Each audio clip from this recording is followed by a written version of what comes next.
All right. So now that we should be able to, let me just double check. We should be live now.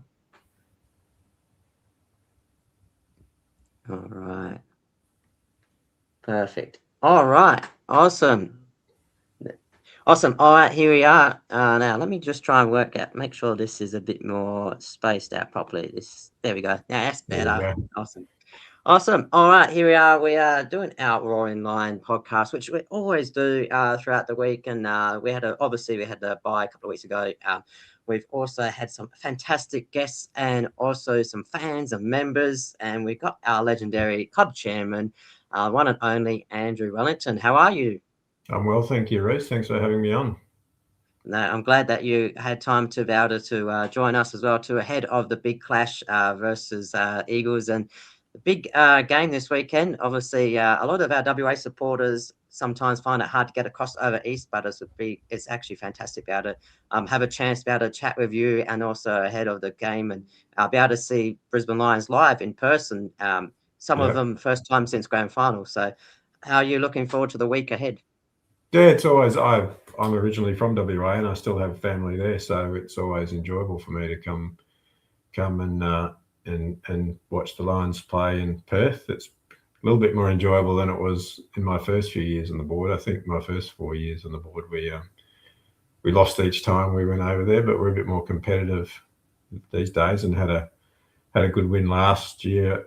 I think it was around 23 when we played Fremantle when they were going really well, and we'd probably been a bit up and down. So that was a good win, and I think we sort of kept that form going.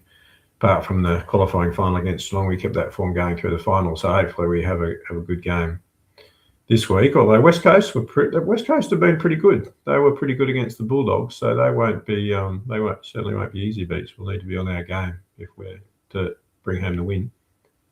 Yeah, exactly. Did notice last week. Eagles have a bit of a habit, like especially when they're down a bit, but they've actually been playing quite well and definitely been playing not too bad last few weeks. And living in WA, been obviously you see a lot of Eagles and Fremantle, and they always play well against the Bulldogs. So hopefully we can do quite well against the Eagles this week, which will be nice because we don't often actually play Eagles here. It's always usually Fremantle here, so it's a change of Correct. a team for a change, which will be good. So.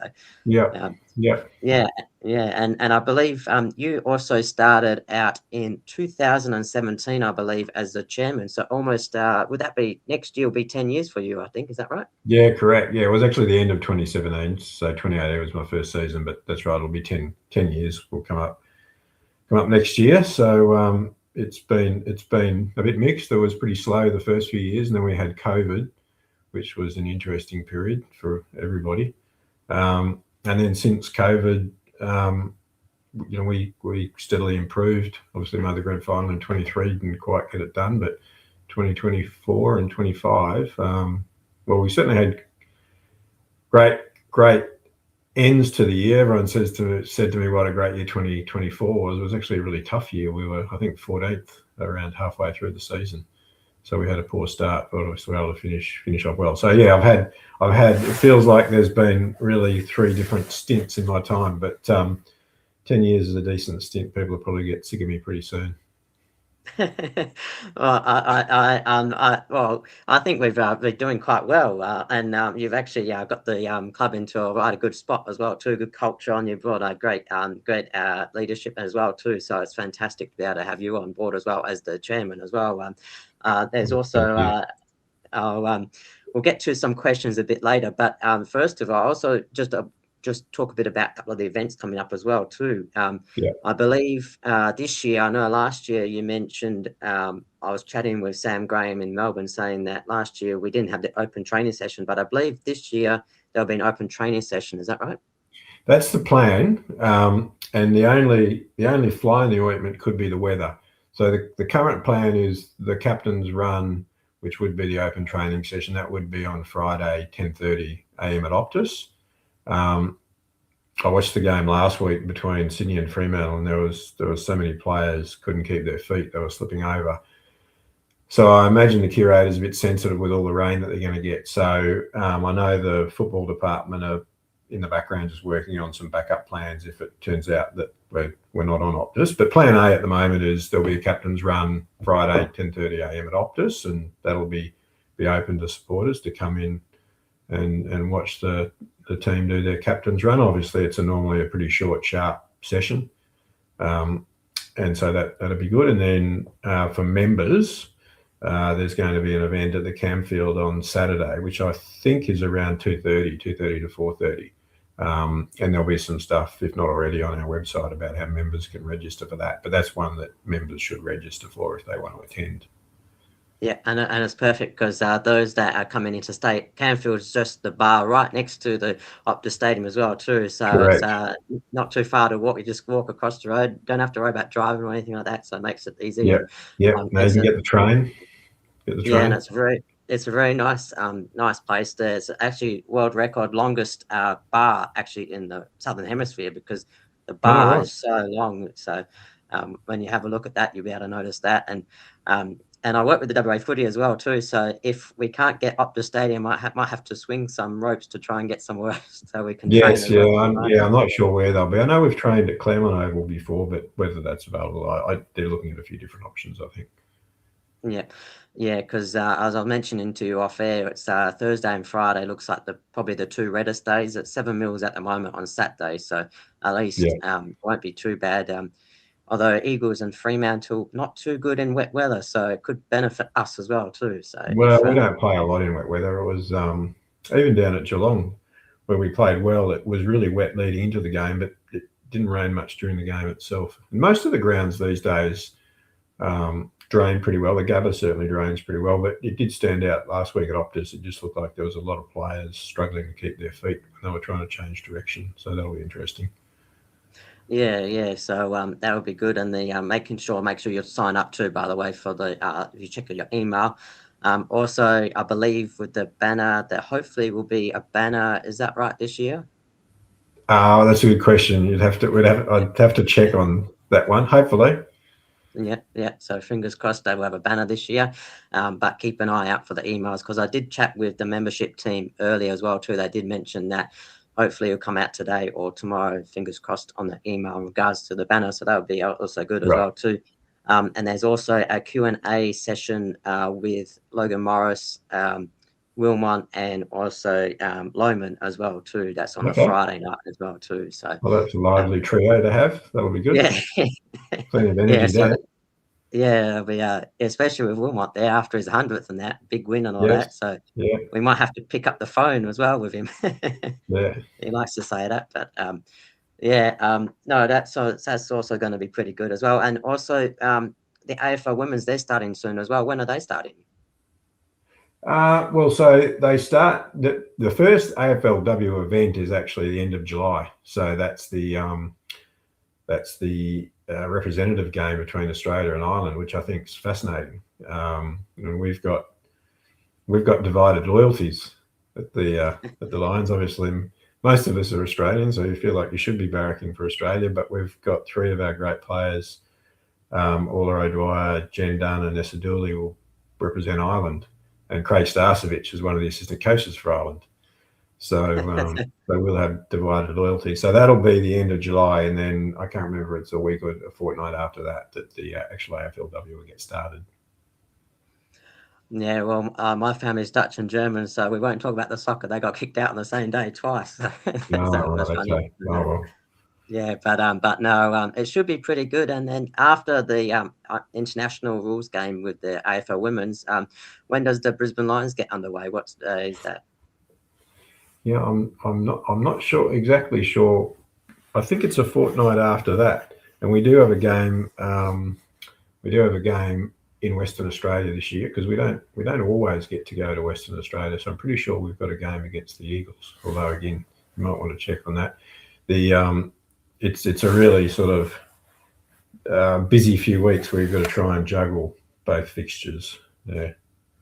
Yeah, because I think last year when I was over for the grand final, they had the women's game in WA, which would have been 2 years ago when we had the 24 grand final win. So I was like, oh, where do I go? So I went to the grand final, but it's been so long since the girls have played in WA, so it'll be good to be able to actually have a game here. So I think, like you say, probably be the Eagles, is it? Yeah, Yeah, so we play. I'm just looking up. We play our first game against Essendon at Windy Hill on the 16th of August, and we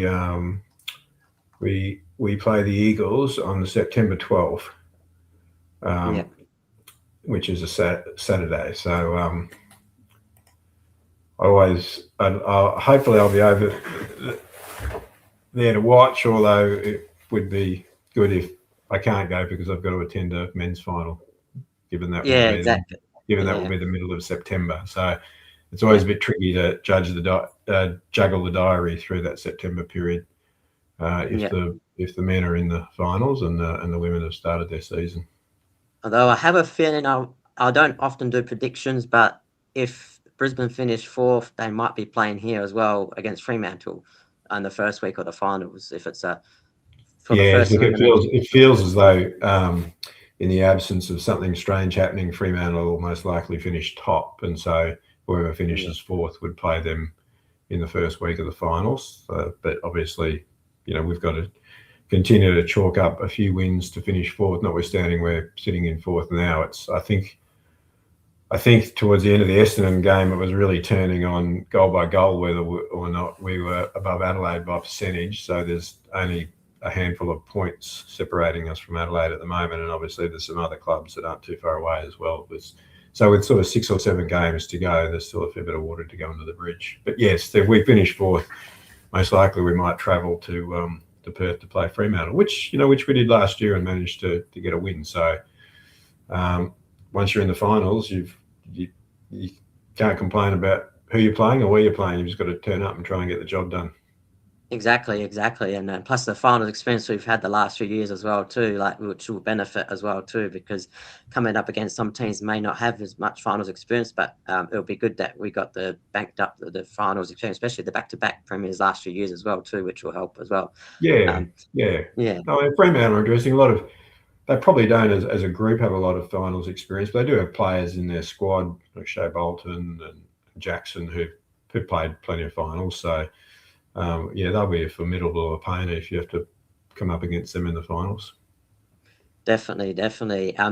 I've got also some questions as well too from Sure. some of our listeners as well too, and also from our WA supporters as well too. I've made sure Oh, I good. put out these questions out. I said that, yeah, if you've got any questions for our Yeah. legend Andrew. All right, so this is from Alec. He mentioned about has Andrew bringing in some of the philosophies from the business world into the club? If so, can you expand on that? So, have you brought in any philosophies from the business world, and then what can you do to expand on that? Does that Yeah, make sense? I mean, I have. It's a bit of a mix though, because um, when you look at the size of an AFL club now financially, our turnover last year was over $100 million. Our employees are getting up towards 200 people, I think. Uh, you really have to bring the disciplines that you have in the corporate world, and the way you look after people and the way you treat people, has to you have to follow all the same principles that you would in the corporate world, and keep those disciplines. And certainly we've brought that in. But at the same time, you can't forget what you are, which is a football club.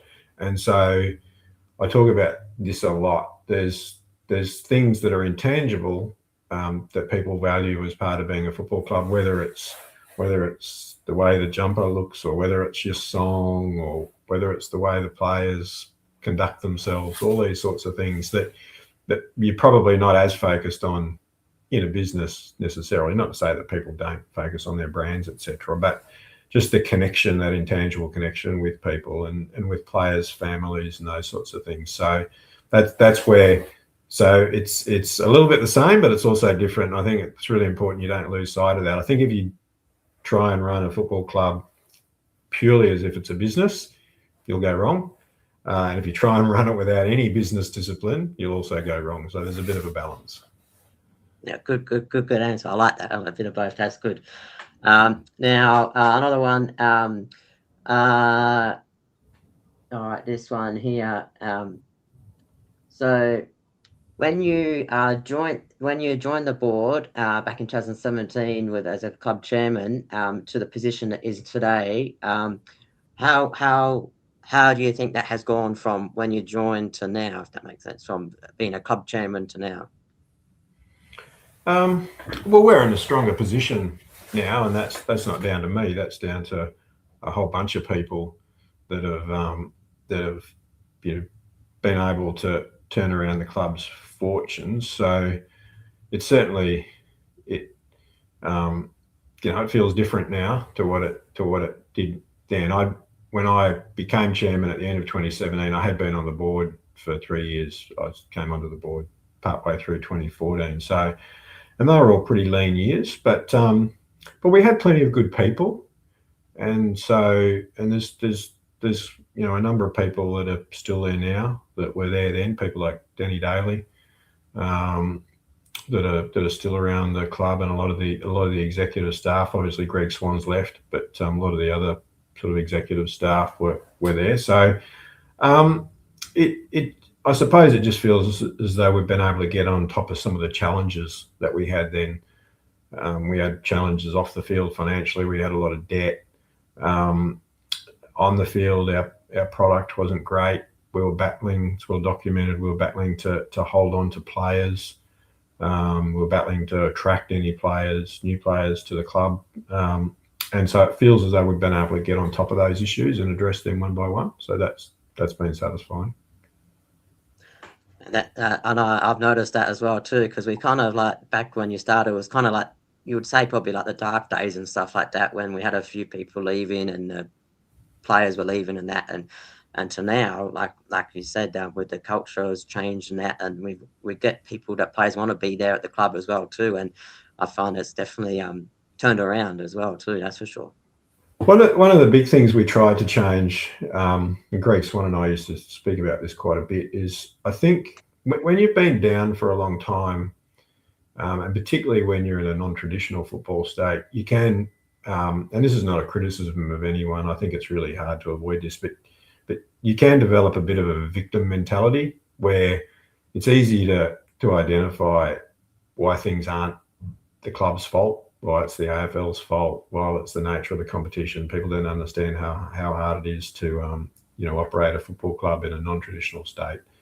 And all those things are true, but the reality is if you fall into that victim mentality, it's very hard to fix because by its nature you're expecting someone else to fix it. And so we were big on just trying to get people to take responsibility for where we're at and recognise the things that we needed to fix, and then one by one, if people don't want to one by one sort of fix those things, if people weren't enjoying being at the club, why was that? What did we need to change, and what did we need to fix, and Chris Fagan coming in was great. David Noble was coming in. They made the place, I think, an enjoyable place to come to work, even though we weren't necessarily winning a lot of games early. The players could sense that there was a lot of positivity around. People were invested, and so we steadily started to just move that dial where we felt as though we could actually change things for the better. So that was probably one of the big things that changed behind the scenes. I still remember I went to a training session up at the Gabba. It would have been the year that Chris Fagan got to the club as well too, and Lee Matthews was sitting in the stands as well too, as he usually does as well. And I was having a chat because I was asking him, "What do you think of Chris Fagan?" Because obviously we were going through a lot of coaches at that time and that, and he goes to me, "Oh, just trust the process. Like I think Chris Fagan's the right one that we have and that, and just back him and all that." And so I listened to what he said back then, and well, I'm glad that what he said back then because he's a back-to-back premiership coach as well too. So that's really awesome as well too. So, like you say, the staff and that the people that you bring into the club at that time has paid off as well too. Yeah, and certainly backing people and supporting people. I mean, early days it was pretty tough for Chris. We didn't win too many games in his first couple of years, and then we jumped up and we were winning games, but we couldn't win finals, and that was tough in a different way because people were starting to question. Had we built a list and did we have a coaching group that were capable of winning finals? And so, we had to back our people and stick at that for a couple of years until we finally started winning some finals. So yeah, each step didn't come easily, and it took a little while and a little bit of patience, but it's very pleasing that we got there. Definitely. All right, now this one. This is from Andrew as well too. So Wasn't me that sent it in. oh well, he's quite a he's good character. His name's Andrew. He's actually from WA as well too, which is not There you well. It go. could also be you actually too, but It could be me. yeah, no, it's actually Andrew Tresda. So he's just had he couldn't make it last year to the grand final because he just had a kid as well too. So he actually which was awesome in a way. So I had a double gift as well too. Brisbane winning plus a Absolutely. kid as well too. So but no, he wants to ask as well too about obviously about the transition into the sporting world, but more so like where do you see now that you've sort of touched on how you done so far? Where do you see the club's going to be in the next 2, 5, and 10 years for the club? Well, the way I'd answer that is really what's our ambition. And there's a couple of aspects to that. The system's designed to prevent you from staying at the top for any great length of time, obviously through the draft, through the salary cap. And so it's inevitable really along the way that you're going to lose some talent. We have made a conscious decision at List Management that in an ideal world, we would rather, and particularly in a place like Brisbane, where we think it's really important our fans who are coming every second week come and have a positive experience. We found that period sort of, 2000 and sort of 11, 12 through to 2016, 17 was really hard to hold on to our fans. So we would rather, not go for say 4, 5, 6 premierships in a row if it meant that we could make some other decisions that might mean we'd just stay competitive for longer. So in that sort of 2 to 5 year period, our ambition is to try and sort of keep making finals and give ourselves an opportunity to win premierships, but not at the expense of the 5 years after that, if that can be done. And I suppose the two teams that look as though they've done that best are Geelong and Sydney in terms of regularly making finals over a long period of time. So we'd rather be that than a team that goes all in for one more premiership and then crashes and burns.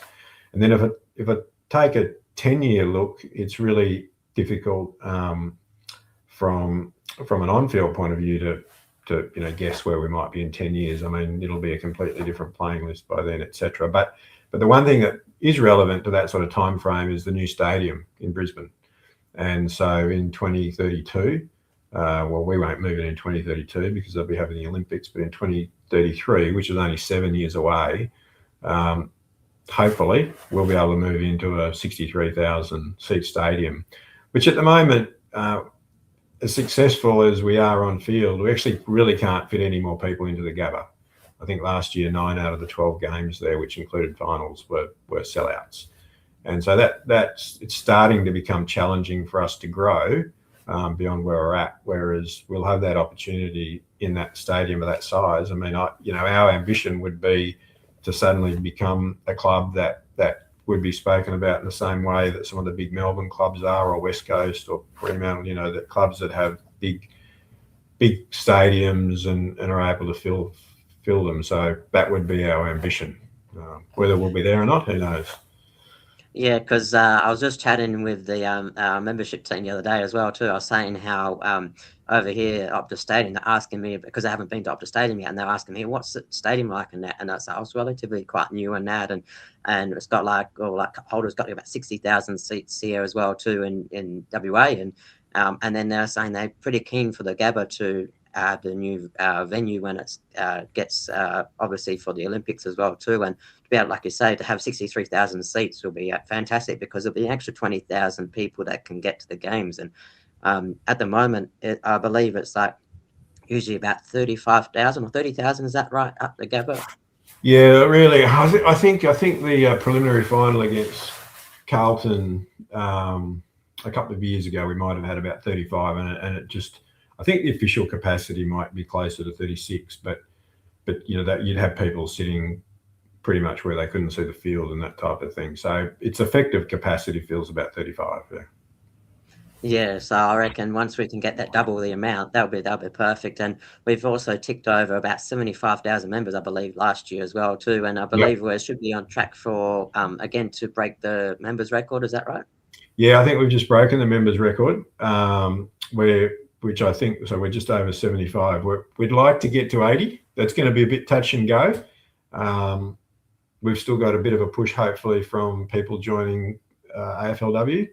So when that gets going, and we can hopefully see some interest in that. So, but we're still pushing hard to try and get to 80. Whether we do it this year or next year, we'll see. But yeah, that's our ambition. But it's it's only 4 or 5 years ago that we were less than 40. So it's been a phenomenal growth.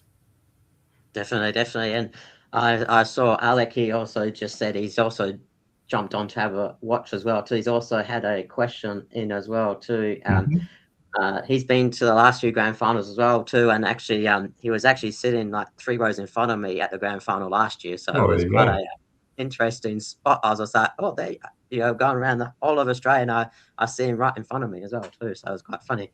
All right, so he also asked as well too.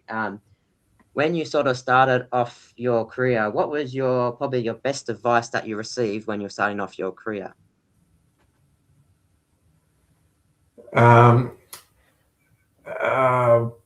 With the Lions, probably spend some time listening. Don't get in and rush to make decisions immediately. It doesn't have to be all about you changing things straight away. And that's hard when things aren't going well, because you feel like you really need to change things. But someone said to me, "I'll give yourself 12 months. Travel with the team when you can. Go to as many things as you can where you're talking, not just to the executives and not just to the head coach, but you're talking to some players and talking to some of the other staff, and sort of collect your thoughts and see what you think needs to be done." And so, that was good advice. I mean, I think some people are impatient, and when things aren't going well, they want you to change a whole bunch of things. But with hindsight, that was good advice, because there was actually a bunch of things we didn't need to change. We just needed to support people a bit and point people in the right direction, and with the right support, a lot of the people that were there, were able to change things. Yeah, and I noticed as well too. Whenever you go to the when you're over in WA watching the females game or women's game, and also over when I went over to the VFL games and also the AFL men's games, I always see how you always like to interact with the players, like the staff, and you also interact with the fans as well too, which is also a highlight as well too, because it's always good to be able to see the staff interacting with the fans as well too, because like the fans can sort of let you know what's working well, what may be something that worked a bit better. And like, for example, like how I've noticed like last year when we had the closed training session to now we're going to have an open training session again. I find the open training session works really well. So I like how you get involved and get amongst the crew as well too, which is awesome to see as well too. Yeah, thank you. I suppose it comes back to that philosophy of, on one hand, we've got to run it like a business, but we can't forget it's a football club, and so if we've all grown up in junior football clubs or community football clubs or country football clubs, and we know that people get around and talk to one another and work with each other. So we try and replicate that. We try not to lose that. And I believe I was just doing some research that you have done a bit of football here in WA as well too. What were you doing in WA with the football? Well, I grew up in WA, so I played football. I moved around the wheat belt, and I finished my schooling in Geraldton at a school called St. Pat's, which I think might be called Nagle College now, but was St. Pat's then. And then I went to Perth for university. I played some Colts football at Subiaco. I've actually got a nephew playing Colts at Subiaco now. So what's his name there? He's Sam O'Brien. He played Sam in the O'Brien. WA Sam, he played in the WA under 16s last year. Yeah. So he's playing it. And then I played amateur football with university and collegians. And in fact, we've got this weekend the 40th anniversary of a university Colts premiership that I was lucky enough to be part of. Oh, you're gonna get a chance to get to that as well too while you're over here. I'm on Saturday morning. I'm going to go and see a few of those boys before I head off to the football. Well, that'll be fantastic. And when I also over here in WA, I also umpire with the WA footy as well too. So if I get Sam on my when I'm umpiring, I'll probably have to look out for him and try and get the 3 votes for him as well too. Yeah. What number is he at the moment? He'll be. I think he's number 7. He'll be, if he gets 3 votes, he'll be 3 votes more than I ever got. So he'll be doing well. No, that's pretty cool, and it's good to see the connection as well too. Because over here, with our WA supporters as well too, we got it's been fantastic. I think we're one of the only supporters group that actually have had a boat cruise as well too. We've had some past good highlights as well too. We had Greg Swan on the boat. We've had some past players as well on the boat as well too, with Des Headland and that, and we've had some good Q&A functions as well too. And when you come out to WA and what would the feel from the club be when they come out to WA, and what's something that you can share for our WA supporters as well too? Well, I think the club's always felt as though it's had a good connection with WA. Obviously, along the way, we've had some great WA players playing for us. Daniel Rich. We don't, not so much now. Jimmy Tunstall's playing. We've got some players playing some great footy in the VFL who played a few games. So, and I'll risk missing someone out here, but Jimmy Tunstall, Cody Curtin, Zach Estelsti, Reece Torrent, who are all playing there. Charlie Cameron's, notwithstanding Charlie went to school in Queensland and his family are from Queensland, he was discovered playing in WA, and he's got a lot of family in WA. So we've always got lots of Charlie's family in the stands when we're playing there. Obviously, up until now, we up until this year, we've had Brandon Starcevich and the Starcevich connection. So we'll be playing against Brandon this time. So, and we've always had that good connection, and so there's always been plenty of families to connect with when we head over to WA. We've always had lots of volunteers turning up to help out in WA. So yeah, the club's felt as though it's had a good connection. I mean, even back to the very early days of the Bears, and Fitzroy had quite a few WA players as well. But the Bears had Johnny Gastev and Mark Zanotti and Brad Hardy and quite a few Western Australians playing in those teams. I see Mark Zanotti a bit with the umpiring as well too, and that. Right. And yeah, so his partners are heavily involved with umpiring as well too, and also in the waffle, I'm actually a Swan District supporter myself, so I've also umpired with Swan Districts as well, and Charlie Cameron's family as well too. So I see them quite a bit down there at the games, and he's always down there. That's Charlie's team, yeah. Yeah, and Charlie's brother as well too kicked a goal after siren as well too. It was last year as well too, so that was pretty awesome. And Lockie Neal also played a few games as well with Swan Districts as well. And then we also had Tom Badfield in the past and Bo McDonald as well too. So there's a few classy Swan Districts legends that's come over to Brisbane as well too. So Swans aren't going so well this year, but they did have an upset win over East Perth, which is Starcevich's team. So yes, that's right. I think that might be Jimmy Tunstall's team as well. I think he might have been East Perth. Yes, that's right. Yeah, so Tunstall's from East Perth, and then I believe Devon Robertson, he was also from, I think it was West Perth. I think. Oh, yeah. I think it was Perth because Devon was from Northern. That's right. Yes, that's right. Yes. So now, he unfortunately he injured himself. He's done it's a shame because he deserves to be playing AFL football, Dev. Yeah, great character. Yeah. And also, what about Oscar Allen now? Do you reckon he's going to be back this weekend to face the Eagles, or do you reckon he'll be another week away? Yeah, it'll be interesting. I don't know. I think he's missed a lot of football, and it's pretty hard to change the team from last week. And so look, that'll be up to Chris and the selection committee. I reckon it'll be 50-50. Our VFL game is actually on Friday against Sydney. in Sydney, I think. So it's a bit of a tough one because they'll have to make that decision. Well, they may have made it already, but yeah, look, I'd probably be surprised if he plays in Perth, but who knows? Link McCarthy's coming back as well, I think, this week. Yeah. But Oh, perfect. he'll certainly, fingers crossed, be playing in AFL footy soon.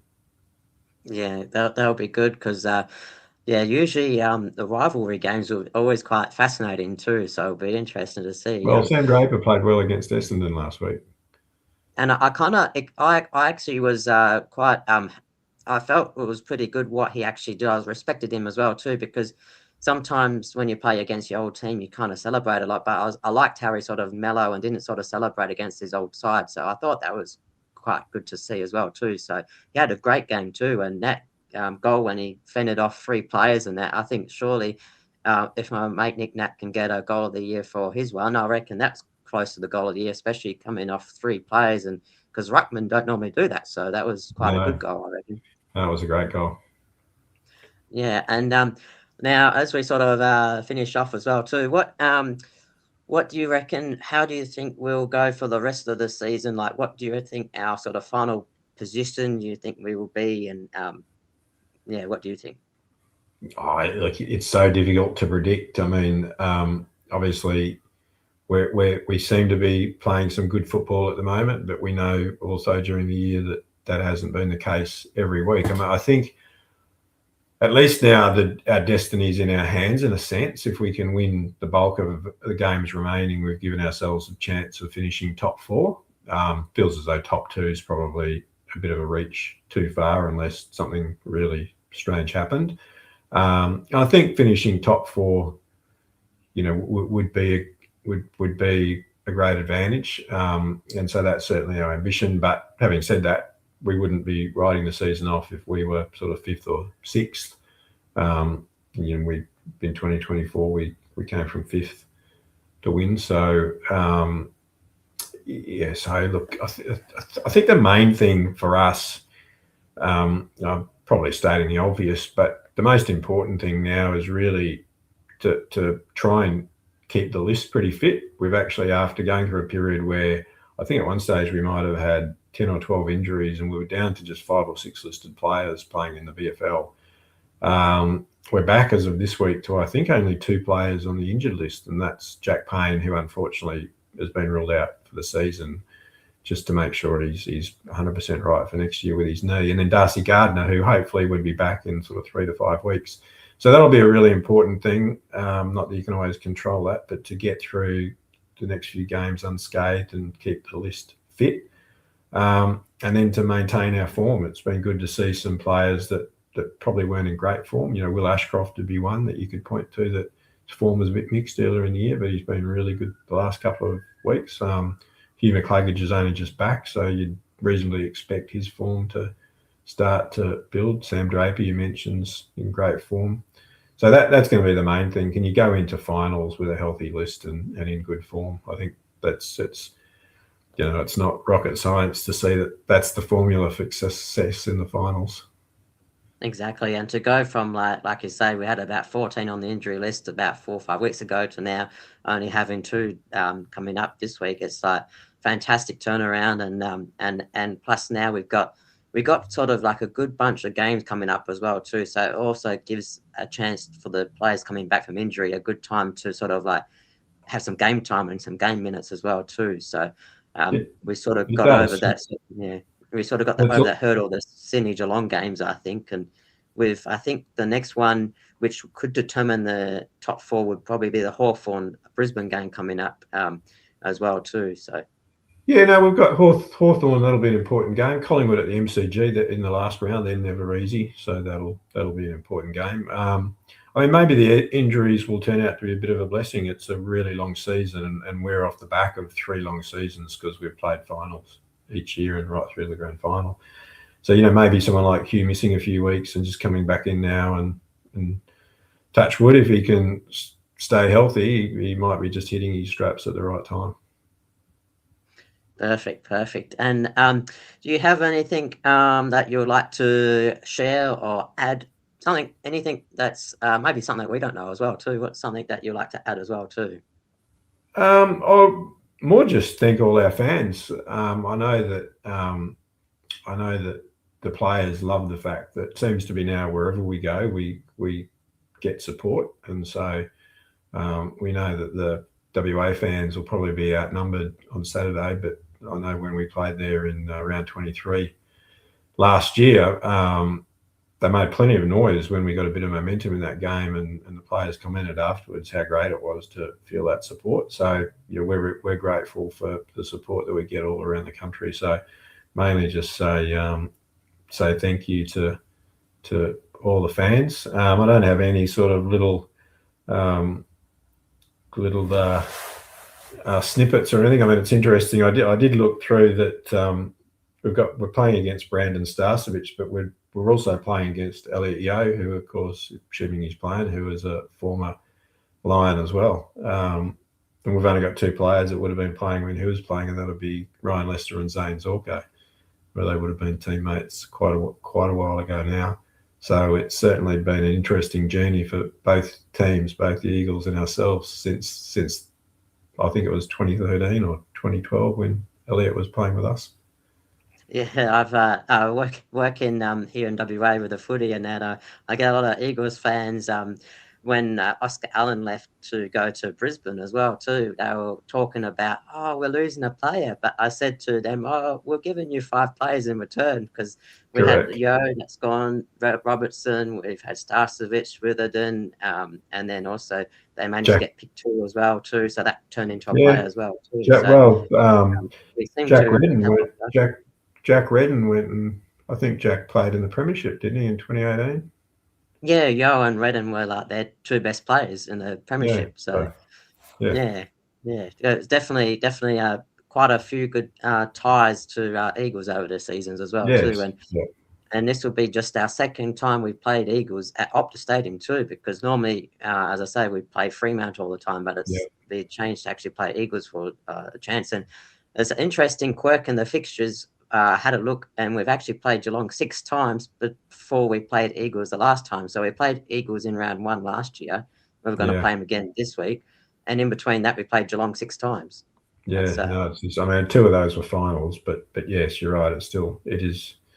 Sometimes you scratch your head a bit when you look at the fixture, but anyway, you just play the yeah, cards you dealt. definitely. I like that as well too. It's can only play what we have in front of us. That's for sure. Yeah. Also, and is there a way where we can find you, or is there like do you have like that media somewhere, or something that Have a what? Sorry. is there? Do you have any like media that we can the fans can follow you on, or?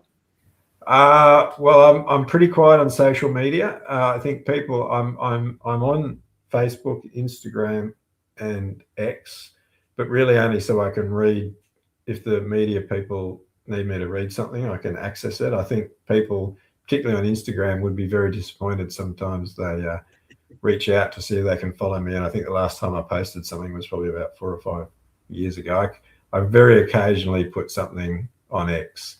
I used to be a bit busier there, but it's not really the space for productive conversation, I find. So, but yeah, if people want to follow me on X, they can. I'm on LinkedIn, which is the other place that people's not really a football supporters place. But yeah, look, I try and I'm very happy to speak to the media and represent the club, but it's not something that I also want to do needlessly. Perfect. Oh, that's all right. No worries. Well, it's been fantastic to be able to have you on here as well too. What you do for the club, as I say, since from that 2014 all the way to 2017 when you got appointed as chairman, and then throughout to now as well too.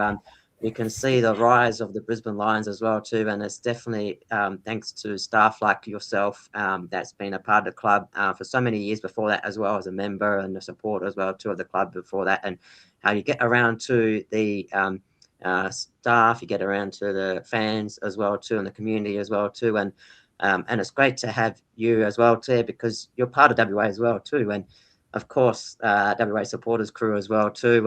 It's always good to have that link with the Queensland as well too, and up in the Gabba as well too. So when we will catch up at the event on Saturday, which will be good at the members function as well too. Make sure if you get a chance to come to the event, make sure you give Andrew a handshake, give him a high five as well too. Say hello to him as well too. He's very approachable. He's a fantastic part of our team and our Brisbane Lions as well too. Also, throughout this weekend, hopefully we'll get a good win against Eagles. Hopefully you stay dry as well too. Make sure you bring an umbrella when you pack your luggage as well too. And thanks again for joining us. And that is the Raw in Line podcast. We'll be catching up next week with Alec as well too, and a few other supporters out there. So keep track of the Facebook page on the Brisbane Lions WA supporters group. Make sure you give that a like as well. Follow that. We'll have all the events throughout this weekend and throughout the rest of the season up until the finals, plus the women's as well too. So thanks for joining us, Andrew. That's been fantastic. No, pleasure. Thanks for having me. Go Lions. Okay. Go Lions.